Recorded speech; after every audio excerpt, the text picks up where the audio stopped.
Good morning, my friend. I hope you're doing well. It is September 9th. It's Saturday, and this would normally be a self brain surgery Saturday episode. In fact, it will be a self brain surgery Saturday episode, but it's going to be a test episode, and it's not going to be very long.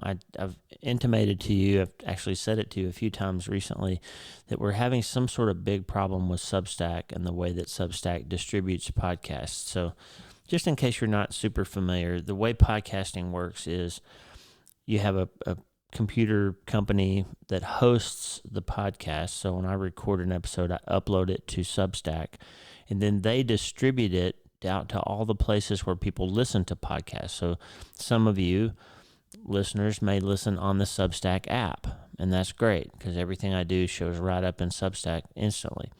But some people listen on Google Podcasts or Amazon, or some people listen on Spotify, some people listen on Apple, some people listen on Pandora or iHeartRadio or Stitcher or Deezer. There's hundreds of different places all over the world where people listen to podcasts. And so I started hearing from several listeners since August 13th.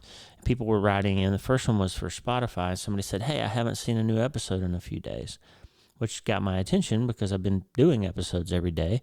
I told you season 8 we were going to do 100 episodes of Hope, and we were doing a daily episode again. And so I started researching, and sure enough, Spotify hasn't displayed a new episode since August 13th. And that was a super bummer because with the new book coming out, we're having dozens of people sign up every day.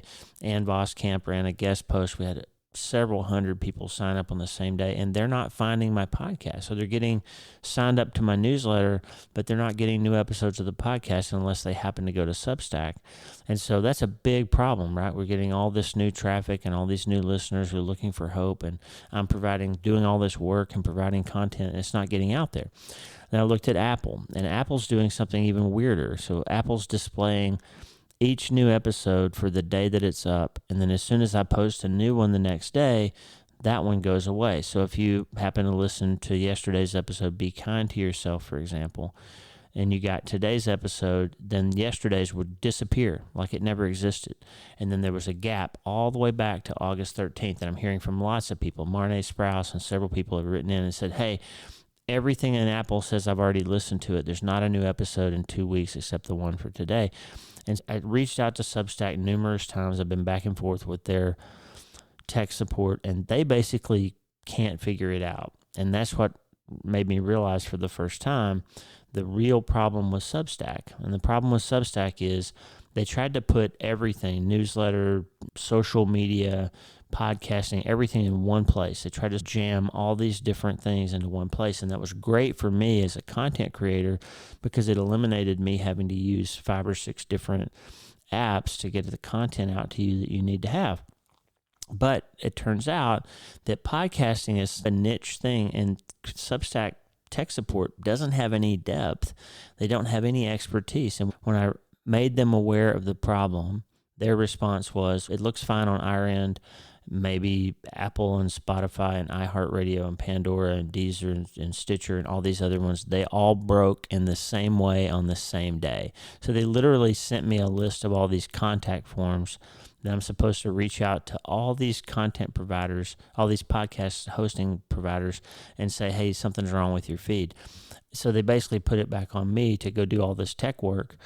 And it's obvious that the problem is inside of Substack, right? If everybody got the same issue on the same day, then obviously it happened inside of Substack. It didn't break in 13 or 15 or 18 or 20 different ways in different places on the very same day, obviously. So I did the work, though. I went and checked. Every other place says they're on their end, everything is fine. So there's some sort of goblin in this distribution problem. And it just made me realize, hey, sometimes issues mount. Sometimes things pop up. Sometimes stuff shows up, and it forces you to make some sort of decision. And in your life, when that starts to happen, it can really make despair occur. Like you're doing everything right. Like I'm out here working hard, writing books for you, recording content for you, doing all this work, and it's not getting to you. Like something external to me is hampering and hindering my work, and it's keeping you from getting something that I think you need. So that's frustrating, right? And that happens in life. Sometimes we do everything, we think we're trying to do everything right, and all of a sudden we're having a big problem, and it feels like external forces are limiting us. And that's what Jesus said in John 10:10, by the way. The thief comes to steal, kill, and destroy, but I've come that you might have life and have it abundantly. So this is one of those times when it feels like I'm doing work, I'm planting seeds, and they're being stolen and killed and destroyed, and people can't get to them. And so I know I'm not trying to overemphasize how important a podcast is, but it feels important to me, and what you do in your life feels important to you too. And if people are needing what you have to offer them and they can't get it, then it's frustrating. You feel like something outside of you is costing you effort, time, treasure, talent, money, stress, whatever it might be. And that makes sense. I just wanted to do this episode, first of all, to say don't despair when issues mount. It usually means, John Bevere, my friend, says when you face great opposition, it usually means that you're on the verge of some big breakthrough somewhere. It usually means that you're about to achieve something that God wants you to achieve, and the enemy is attacking because he's trying to keep you from that success, and he wants you to give up. He wants to thwart your plans. He wants to thwart God's plan in your life, and so you have to press through. You have to press on. And Jesus said it numerous times. It's James and Peter and Paul all said it. Don't despair when you face suffering or trials of many kinds. And this isn't suffering in the sense of a massive thing that we all go through. It's just frustrating. It's frustrating to not be able to get your message out or not be able to accomplish the work that you need. Imagine if you went to your job on Monday, if you have a job, if you're working still.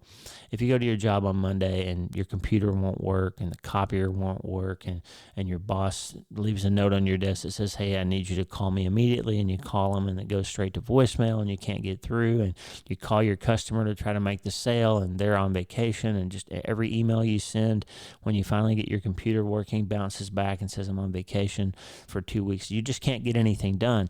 It's super frustrating. Then what do? You try to find another way to spend your time that day to get your work done, to move the ball down the field somehow, and you don't despair and you don't give up. You don't just quit and leave. You keep working the problem, and that's what I'm doing. Here's a big announcement. So I've spent an hour or so on the phone yesterday with Vicky Nova, who's our computer guru, and she has found two much more robust solutions for me, but it's going to require that I move my newsletter to a new host, and I'm going to have to move my podcast to a new host. And the podcast host won't matter to you because the Transistor program that we're going to use from now on isn't an app, so you won't have to download anything new. You won't have to change anything. You'll still get an email when there's a new episode. And if you listen on Apple or Spotify, I've already verified that Spotify's getting the feed again since I switched it this morning.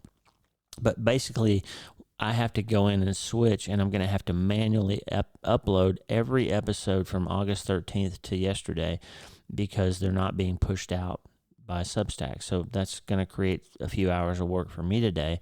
But you should be able, within a day or two, every place you look for podcasts, everything should be there. Okay, that's good news. The other thing that's going to happen is if you get my newsletter and the emails from me, we're going to add a much more robust service called MailerLite, and that's going to be the company that I use to handle my email stuff from now on. So you'll see, instead of an email from Substack, you'll see an email that's branded from MailerLite. That's still coming from me. And I'm sorry my voice is so crackly this morning, but there's been so much dust in the air and just bad air quality that my voice is horrible. So I apologize for that. But the nice thing about switching to MailerLite is it's going to allow me to do some segmenting, which I've missed with Substack. Substack doesn't allow this.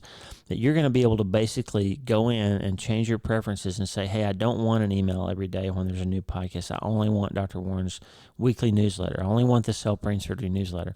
Or I only want to hear about podcasts. I don't want the newsletter. Or I want everything. Or if you're a paid subscriber, you'll have an opportunity to say, okay, I only want these bonus emails. I don't want everything else. Or, hey, I want all of it. So there's going to be a lot more flexibility within it. I should be able to even start sending some text messaging and different things for people that sign up for certain levels of the content where we can interact a little bit more and have a little bit more contact with you. And so it's going to add some features. It's just going to require a bunch of work for me. So I just wanted to sit down for a second today. This is not a normal episode, and do two things. Number one, tell you all the trouble that we've been having and what I'm doing about it. And number two, if you've gotten this far, obviously you're hearing the episode. Please take a second, if you can, to shoot me an email, lee@drleewarren.com, lee@drleewarren.com, and say, hey, I heard it. I listen on Apple, or I listen on Spotify, or I listen on Google, or whatever, just so I know that you are getting it and it's coming to you and the problem has been resolved. Okay, it's going to help me a lot. If you could take 5 seconds and send an email and say, hey, John here from London, I heard it on Spotify, we're good to go. Something like that, just really quick. You don't have to take a lot of time, but if you would do that for me, it would super help me, so I know I can stop solving the problem and go back to creating content for you, okay? Don't get frustrated when you have thorns and trouble and detours and all that. It usually means that you're on the verge of something big. So I'm going to press the gas and keep with this content creation and keep writing the new book, keep teaching people about hope and self-brain surgery, and we're going to keep after it. These tech problems will come and go. Vicky's going to help us get solved. It's all going to be okay. But I just need to know if you're hearing, and I need to know if you are ready to agree with me that you can't change your life until you change your mind. And I also need to know if you're ready, my friend, to start today.